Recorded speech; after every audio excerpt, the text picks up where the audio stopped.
In today's episode, we're tackling a critical issue, double sequential external defibrillation DSED.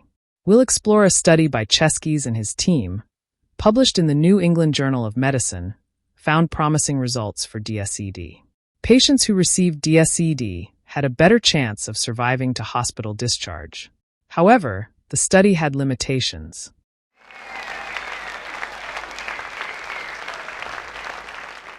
Ever heard of double defibrillation? It's a medical technique, and it's really pushing the boundaries of what we thought was possible in cardiac care. Yeah, we're talking about situations, really critical situations, where someone's heart is in ventricular fibrillation. It's essentially chaotic electrical activity, right? Exactly. And standard defibrillation, the usual stuff, it's failed.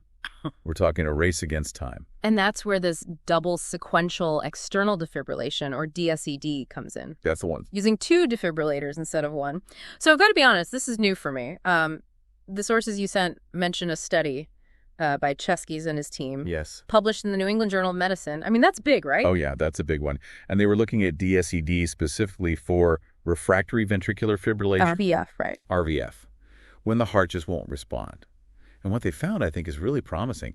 Patients who received DSED had a better chance of surviving to leave the hospital. So surviving to hospital discharge, I mean, that's got to be a huge relief for those patients and their families. Absolutely. I mean, that means they've made it past that immediate crisis. But there were some caveats to the study. Right, because like any research, it's not perfect. Exactly. So what were some of the limitations they had to deal with? The pandemic, it really threw a wrench in things. It forced them to stop the study early, so the sample size was smaller than they'd hoped. Okay, so we need more data. That makes sense. What else? What else should we keep in mind as we unpack these findings? So one thing that's missing is detailed information about the post-resuscitation care. So it's possible that differences in that care, things like temperature management or procedures to open blocked arteries, might have played a role in the outcomes. It's hard to say for sure without that piece of the puzzle. So we're seeing these really positive signs with DSED, but we're not ready to rewrite all the textbooks just yet. Right, exactly. But what I find really intriguing, and I'm sure our listeners do too, is how DSED actually works, on a physiological level. Right. The sources, they mentioned two main theories. Yeah. To explain how this actually works. So theory number one. Theory number one is the power theory. Okay.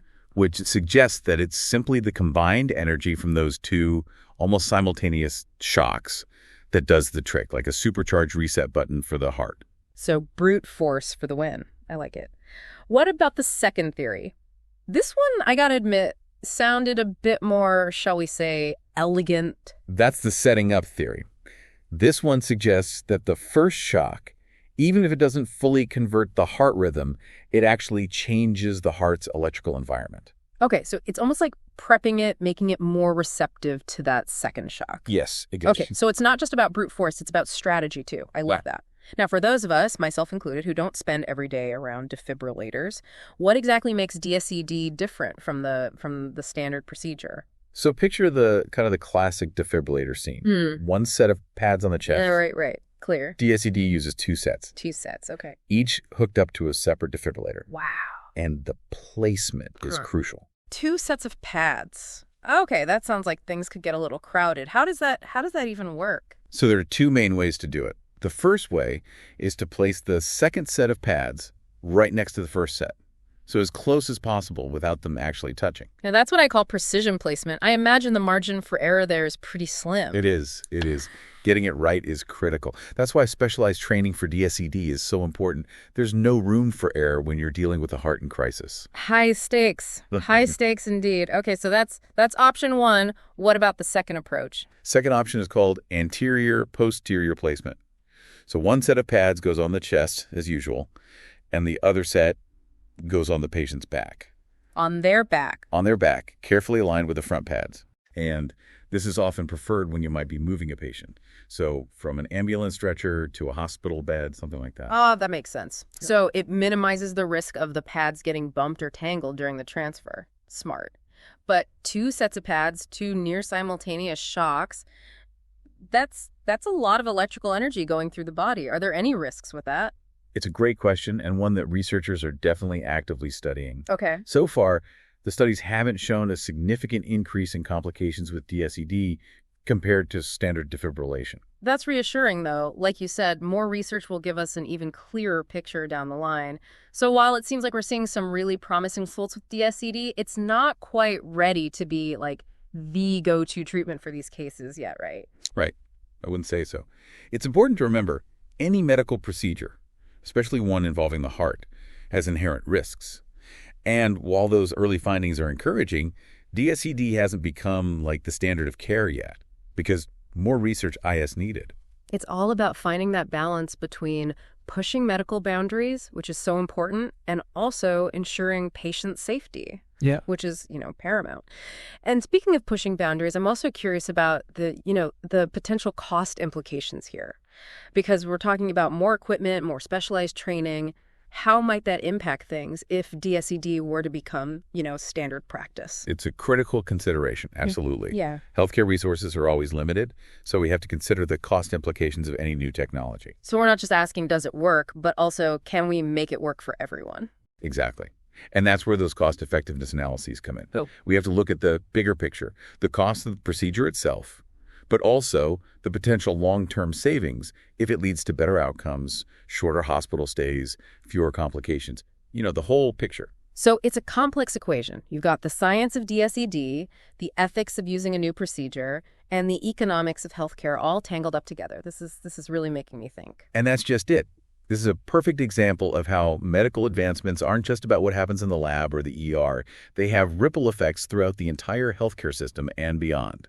It's like you're pulling on one thread, and it unravels this whole tapestry of interconnected issues. Fascinating. Speaking of fascinating, let's delve a little deeper into those two theories about how DSED works. I want to make sure our listeners really grasp the elegant dance of electricity that might be giving some patients a second chance at life. Happy to. So imagine the heart.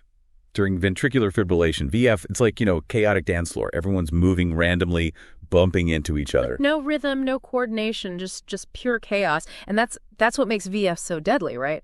Because the heart can't pump blood effectively in that state. Exactly. Now, the power theory of DSED suggests that those two near simultaneous shocks is like a powerful sound system suddenly blasting a synchronized beat, onto that chaotic dance floor. Okay, I like where you're going with this. So instead of everyone doing their own thing, this strong coordinated beat, it kind of forces them into a unified rhythm. Exactly.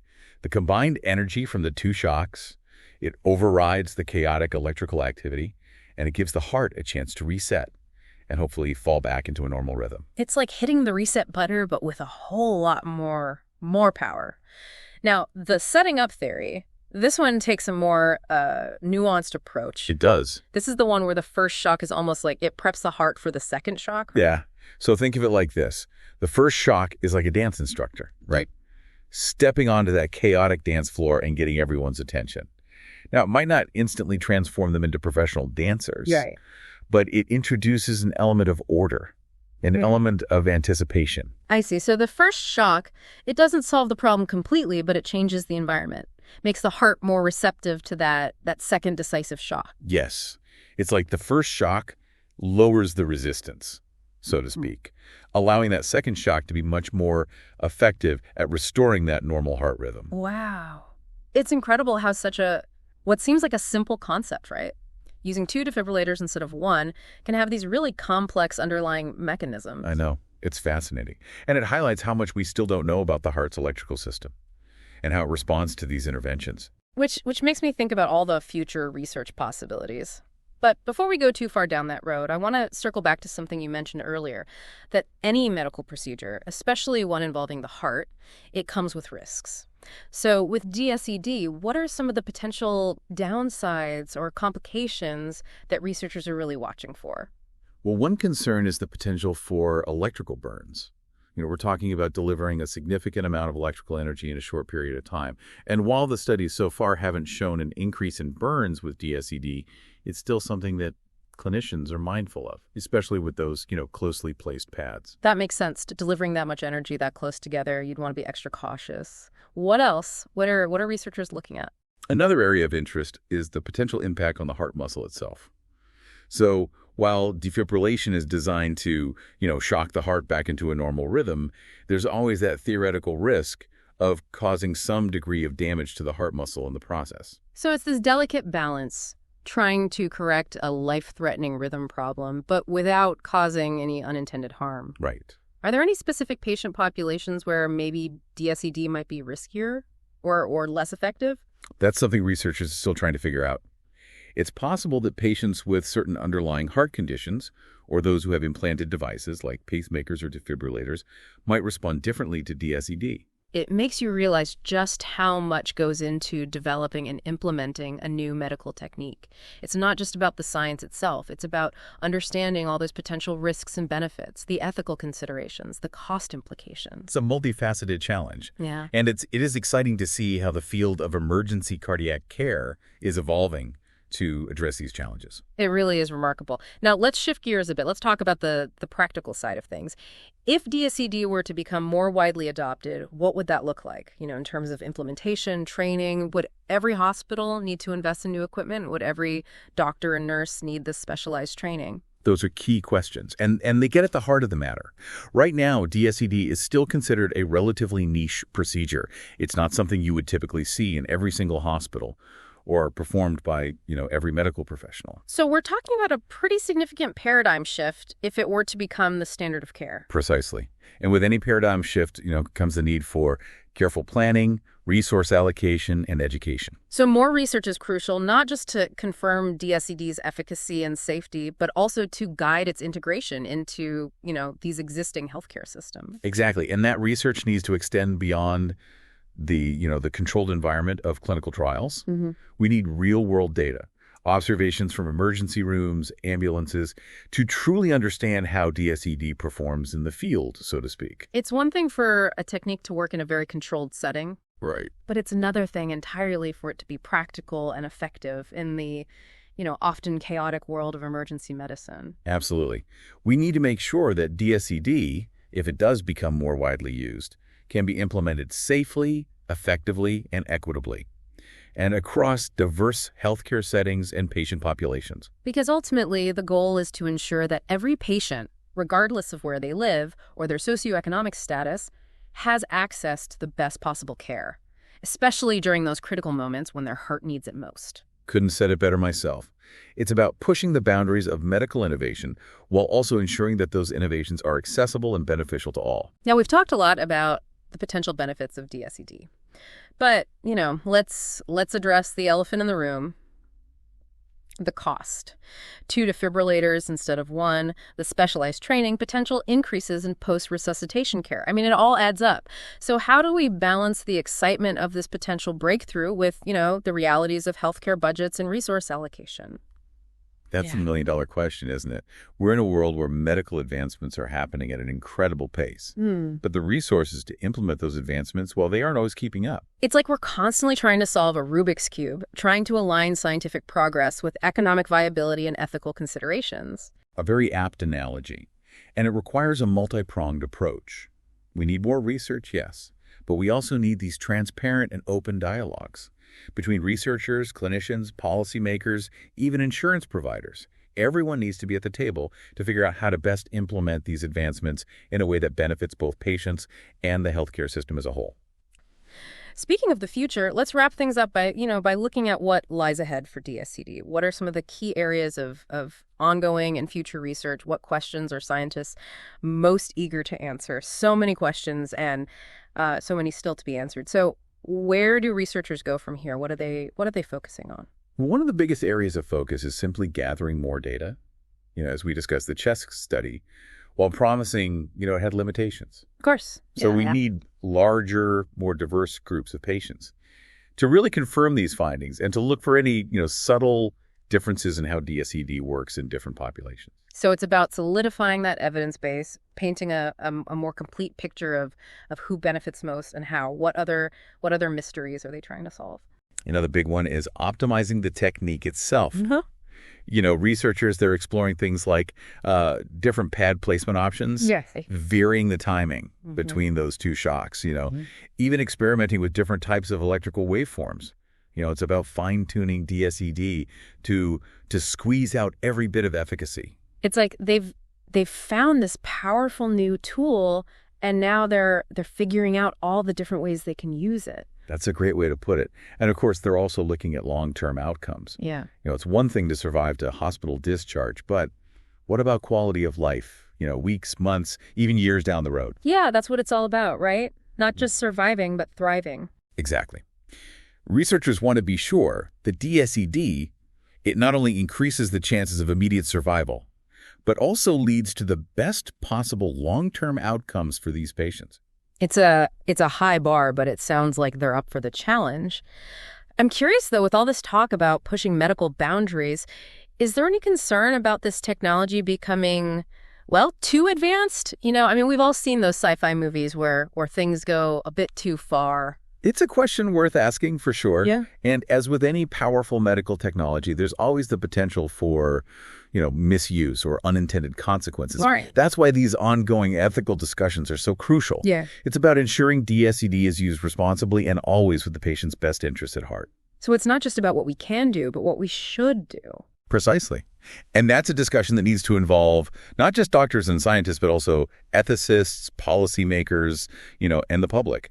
It's about having a societal conversation about the responsible use of life-saving technologies. Because at the end of the day, DSED, like any medical advancement, it's a tool. And like any tool, it can be used for good or potentially not so good. It's up to us to make sure it's used wisely and ethically. Couldn't have said it better myself. This has been an incredible deep dive. We've gone from the basics of double defibrillation all the way to the ethical and societal implications of this potentially game-changing technology.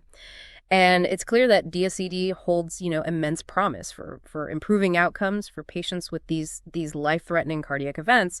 But as we've discussed, it's not a magic bullet. More research is needed, ethical considerations must be addressed, and we need to ensure equitable access for all who could benefit. It's a journey, not a destination, but it's a journey worth taking. Absolutely. And on that note, we'll leave you with this thought. Keep asking questions, stay informed, and engage in those crucial conversations about the future of medicine.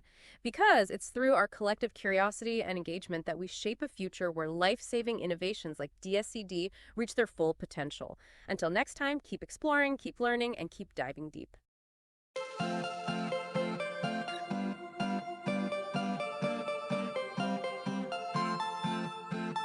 Thank you for watching. Please subscribe to our channel by clicking the subscription button. If you have any questions, feel free to leave a comment below in the comments section.